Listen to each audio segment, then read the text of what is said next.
Hey, this is Anamanaguchi for Alternative Press, and this is our track by track for our new record, Anyway. We were all together about this time last year in a house in Champaign-Urbana, Illinois. Not just any house, but the American Football house from the album cover that we all know. We posted up there for a month, and we wrote a bunch of songs together. I think it yielded something very different from our past releases, but like very different experience for us. I know for me, it made me like assess a lot of things differently, play pretty differently as a result of being in the same room with all y'all, write super differently at the time too. Another huge factor, working with an outside producer, with Dave Fridman. Dave is a total legend. He's, I think we all agree, one of our favorite producers ever. So it was a total like honor to find out how records are made with a like real master at it. So truly, yeah. Yes, so on this record, we're singing for the first time. We've been a band for a long, long time, and we've featured guest vocalists, but this is the first time we were like, we felt like compelled to sing. We felt compelled to like talk and say things, and we had to figure out, okay, well then, what is our voice? But yeah, the lyrics are kind of about that excitement, the scaredness that comes from taking your inner world outward. When you put it in words, those are the words. You can't change them, you know? You're the person that keeps that in or puts it out. A word, a piece of art. So yeah, I think that's what the song's about. The desire to like sing. Because again, now we can have songs that are about things as opposed to just like putting a vibe out there, video game music style. So definitely started on guitar. It was like that riff, like whatever. I loved how sparkly it was. It was with a lace sensor red pickup. It was the first thing I played when I put that pickup in my guitar. The big focus on it, it came from something that we were listening to on the drive up from Dallas. Yeah, like a 4-hour-long interview with Rick Beato and Jimmy Chamberlain, the drummer of Smashing Pumpkins. Yeah, it was like within a minute it was uploaded when we were hitting the road. And there was this part towards the middle where they're talking about writing on Melancholy. Jamie is talking about his collaborations with Billy Corgan and the sort of like matching of their right hands when they're writing. That when Billy is playing something on guitar, that he often tries to meet it with something that he's doing, if not his right hand, then just like playing around the kit. Yeah, it's not a one-to-one straight beat copy of what's happening, but something that like is unexpected and maybe fits. So when we were in the house, like that riff was one of the first things after you got your guitar fixed up that we worked on as a full unit. I started playing along to it with something that was a bit more obvious, I guess, or maybe like more straightforward, syncopated, but you know, still just like that's a drum beat. And I think that you asked me to try something weirder than that. Yeah. With that in mind, I was like, okay, there's a different way for me to match this energy, and I figured out this thing that's like so fucking fun to play. I feel like Ari, the riff that you wrote on top, that like sick, there's like couple note melodies that are just like impossible to get out of your head. Trying to play as loud as possible and stuff too, and I feel like it's sort of it's true. Yeah. Simple lines felt kind of like the best. Yeah, that kind of like 4-note line was sort of like both a hook, but also you could just kind of keep playing it, and it felt good to like keep playing it. Like I felt like it would still keep building even if it was the same line over and over. And straight up. Yeah, and I feel like it worked well with that like noisy ass sound. Yeah, that kind of like sloppy, bendy, noisy, garagey vibe, but in a programmed world also. Yeah, I think one of my favorite moments, like after all the like the grinding and the noisiness, is when the bridge comes in and kind of like, I don't know, I feel like there's like a big like upswell when that happens. Yeah, it feels like a real takeoff moment. You play a cowbell on the song. We tried a cowbell. There's a cowbell in the NES track. That's true. The ground feeling of the song from like the first second it happened is like, punk rock isn't enough, something changed, and now we have to like think about ourselves in the world and the way that like we're gonna go. You know, it's a world where the clampdown won. The Clash just kept on coming up in all these interesting ways. If I had to delete every song on this record until there was one song left, it would be Rage. This is like the most Anyway track for me, which I feel like yeah, I think I'm with you on that. I think something we haven't mentioned yet is that we had the 4-track Tascam cassette that's deck right. That's right. That we were recording to. It's right here. And I remember this one just like I don't have no idea how long we actually recorded this track to it, but I feel like we recorded one of those sessions where we were like looping it over and over. And it was very fun to play within those parameters of like, basically keeping the same chord progression the entire time, and then how do you build the dynamics of that? Now with vocals, it's like a whole new thing to unlock. Absolutely. Working with Dave on it pretty directly helped us to figure out like internal arrangement things. There's a breaking point in the song, and it turns from like this Joe Strummer-ish thing that I'm trying to do maybe into something that is like a little bit more urgent. And we managed to shout out Fortnite a little bit also, which is hype. I remember when we were talking about it, I was thinking very specifically in the studio of one of my favorite bands, Crass, and the way that they used not just distortion, but like affects things to simulate horror and the horrors of war and like just overall fear. They were using it to signify the like threat of nuclear disaster. So that blow up at the end of Rage, like the track kind of like collapsing in on itself. Dude, I remember watching Dave, like that was probably the first moment in the studio, because I think we recorded that like pretty early on. That was like one of the first moments with Dave where like he basically, in so many words, he's basically like, okay, let me cook. And then he just like went to his fucking patch bay, all of his distortion and other rack mount gear, and he just rode the faders and made it happen. It sounded like it was like freeze drying. That was the first time I've ever seen just a full square on an oscilloscope. I know that there was some fun drum stuff on that. Used one of Dave's giant 24-inch like vintage A rides, fat Yamaha brass snare. That song sounds big. I have next to me, actually, I got this speaker because of the speaker that Dave used to record the opening guitars. He had these like old projector speakers that I literally just had to track it down. I mean, I guess this song was definitely... It was on the early side of our writing. Yeah. This record in general is just like very band forward and band writing style. It's very, very rock record, which, has always been like at the DNA of like what we do and stuff, but not necessarily at the forefront. Yeah, I remember just kind of like playing with like, without being like condescending to it, like kind of like sort of like high school feeling kind of Yeah, guitar writing type shit. It's fun to like really put the playability of it first, like make it like something that's like really fun to like play on a guitar first and then build around that. Which is a little bit different than like how like a lot of our writing has been, where it's like a lot of like how do we tracking play and this? programming Yeah. first, and like and then being like cool, like trying to like learn how to play these like psychotic lines on a guitar that are like incredibly unnatural, which is like play something that feels like fun to play on an instrument first, and then start building the production around it. That can be a method of cooking as well. This next one is Lieday. I got a burp. Oh, fuck. Most songs were written in the house together, but some we brought, and this is the one that I sort of brought to the house. My thinking was like, it's been a long time since I wrote like a classic style Gucci jam, Something that's like kind of fast and has that like syncopated thing that, I love. It's the most like by the books Gucci possible, but like with some vocals. And I don't know, yeah, talking about like the lyrics a bit, I don't know. I'm a conspiratorially minded type person, just like by my nature. The actual literal inspiration for the song happened in this room. I was on my computer, was like, oh, do you want to update to Windows 11 or some shit? And I was like, no. Yeah, it's fun. It's punky.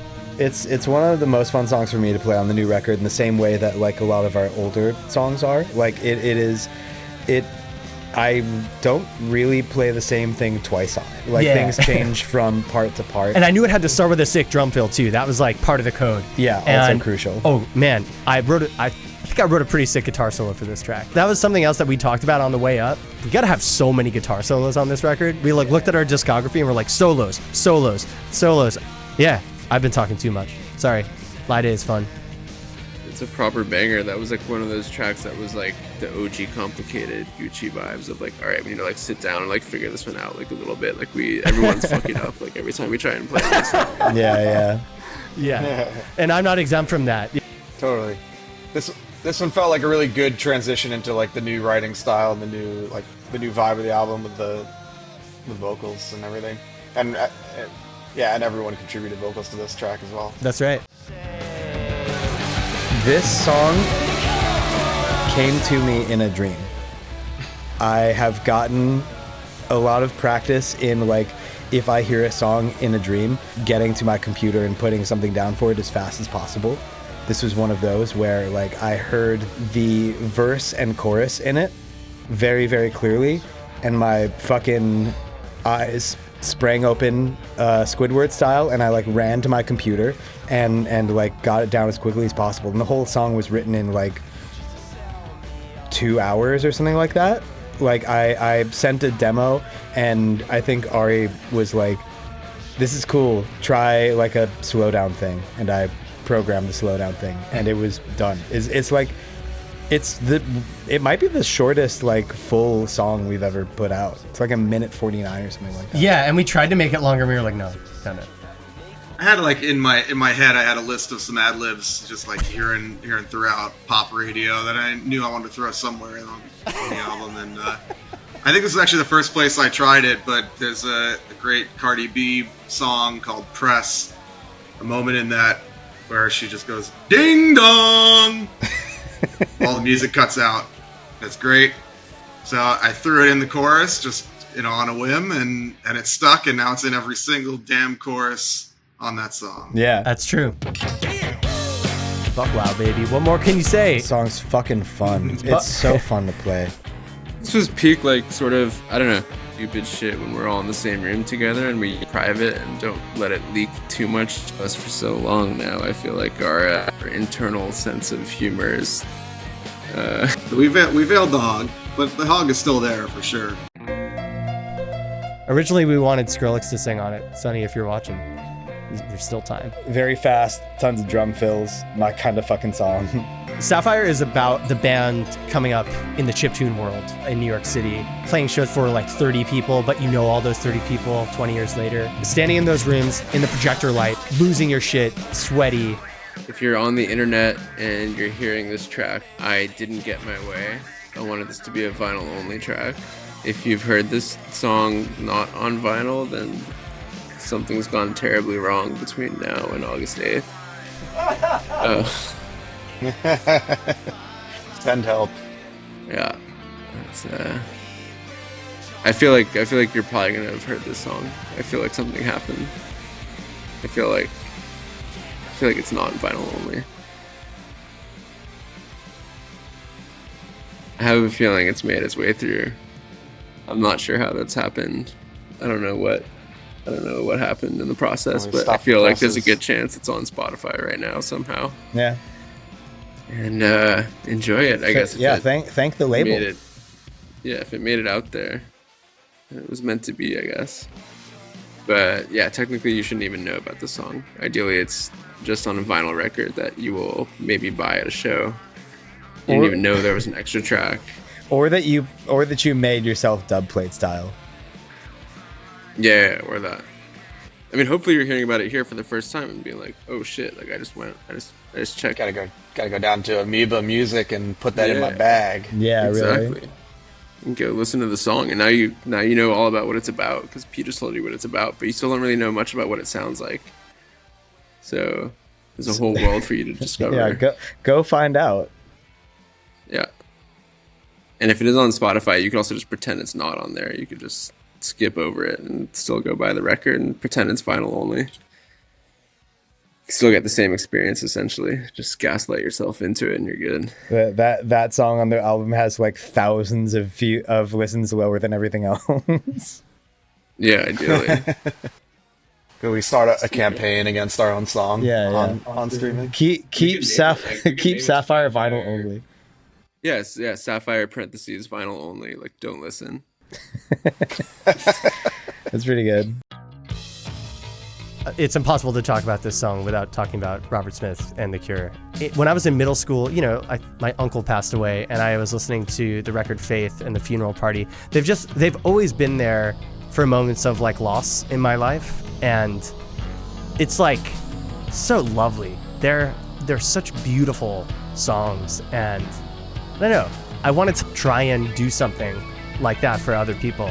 The title of the song, by the way, comes from a video game that my friend Dave is making that I'm doing the music for, called Little Nemo and the Guardians of Slumberland.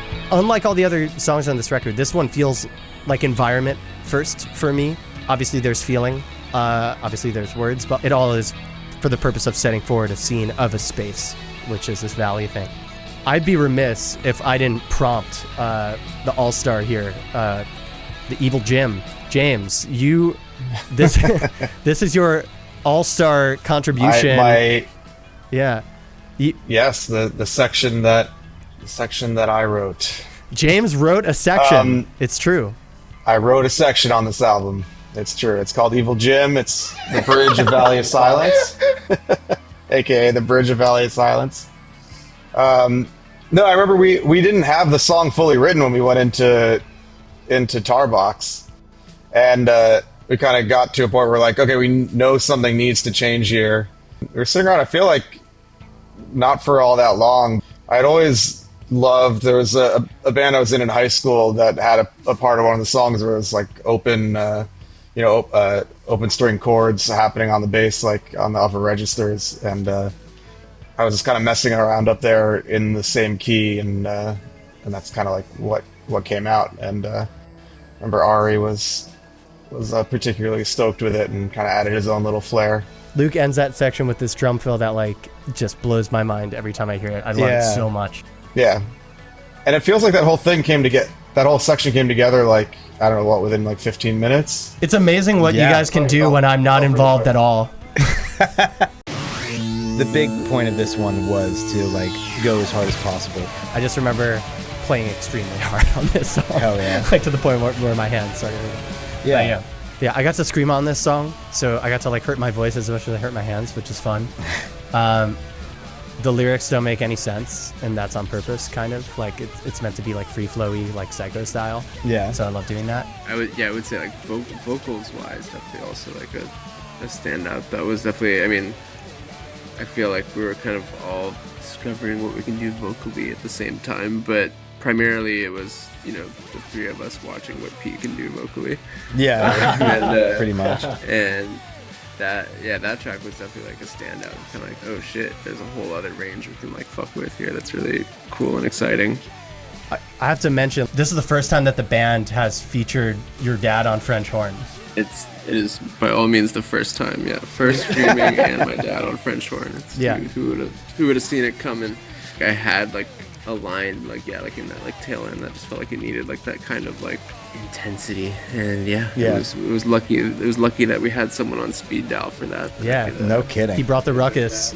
Shout out Brad, bring the ruckus, Warner. This song starts with this sound, this like yeah, that was I think I was putting a like Reason synth into live and then just stretching it and I made a weird sound. Yeah, I don't know, it was sort of like a bit of a North Star for like the general energy that I felt like it's funny because it's like not like a quote unquote analog sound, and like I don't know, like so much of this record is definitely the live instrumentation stuff. Yeah. But I definitely remember hearing that sound and being like, yeah, that's the vibe. Like we can kind of just take that sound and be like, let's build off of that. Basically, like use this as like the tone marker for pretty much everything. It's like, vocals make them sound like that. Drums kind of make them sound like that. I mean, that's kind of what happened. Yeah. You know what I'm kind of remembering right now? I'm fairly certain that like the reason that I was working with the sound that I was, it's a guitar amp feedback patch. And like, so if I was coming up with an idea of like, I want to start a song with some amp feedback, let's make it some weird synthy amp feedback. Ari, I remember, Ari, you had like a prompt for Luke on that song. Here it is. Oh, it's long. It's very long. So yeah, we don't have key points. Screamo that makes you smile. Keep the bottom emo and the top optimistic. Let / make it sound like shit. By making it sound bad, we can choose what parts to pick out later. Path of least resistance. Facts. Write a screamo song that converts someone who's been listening too much grunge recently. Make it both technically and emotionally over the top. Lots of drum fills. It was all like remarkably good shit to work off of, and a lot of it actually made it into the song in different ways. On high street. This song started in a Guitar Center closet, and they had a little Mesa Mark V amp, sort of like this, but obviously it's no mystery. I was on a serious Weezer kick with this song. Darcie is a special person who, when we stayed at the American Football House, we kept hearing about her because she had like set the place up for us, basically. Yeah, the idea of like writing a thank you song or like an ode to someone who's like helped you. There's something about the American lineage of the Beach Boys to Weezer that like appreciating the people that like really help things go smooth. This was like a big like gateway for playing slower, playing chiller. I don't know, just like playing like nice. You can pack a punch if you're really concise with your shit. I think that was like a very clear thing that we figured out with this track early on. That I think then retroactively influenced a lot of other stuff. Like from there, we're like, oh, we can get away with like, oh, we don't have to like stack 1,000 layers on this to make it hit hard. Like we just have to like do it right the first time, kind of. Yeah. That was definitely the attitude of it. Even so, in I remember this track was where I was inspired, I think, to program on not Fama Tracker for this record for Nintendo stuff, but Nerd Tracker 2. We've said it a bunch, but I really want to play that one live. That's a fun one. This one is ripe with ad libs, where Luke and I explicitly were sitting on the couch upstairs and at Tarbox. I remember sitting next to you doing the pigeon call and being like, "Oh, that'll never work," and it's in there. Yeah, that's the one that made it. When Dave left that like crazy laugh in, or like he put it in there from somewhere else. That's right, he did. Like, I'm pretty sure. Yeah, it was very intentional. It wasn't just like leaving it. Yeah. I feel like He nudged that shit.